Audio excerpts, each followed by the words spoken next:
আজ থেকে শুরু হলো 100 দিনের বদলে 125 দিনের কাজ। বিগত সরকারের আমলে 2021 সালের নভেম্বর থেকে এই কাজ বন্ধ হয়ে যায়। কেন্দ্রীয় সরকার দুর্নীতির অভিযোগ তুলে এই প্রকল্পের টাকা বরাদ্দ বন্ধ করে দেয়।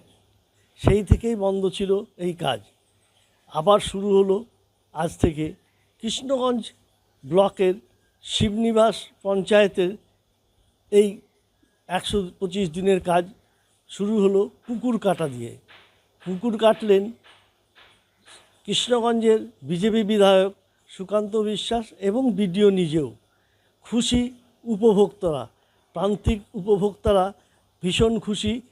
তারা এইবার 125 দিনের কাজের করে টাকা রোজগার করতে পারবেন। সময় মতো যাতে টাকা পায় তারা সেটাই আবেদন করছেন। আজ 100 দিনের মাটি কাটছি। আচ্ছা 4 বছর পর আমরা কেটে খুব আমরা খুব খুশি হয়েছি। খুব মাটি কাটতে 4 বছর পর 100 দিনের জব কার্ডে 125 দিনের কাজ আমরা খুব খুশি। কাজ পেয়ে মাননীয় মুখ্যমন্ত্রী শুভেন্দু বাবু আমাদের টাকাটা যেন ঠিক মতন পাই।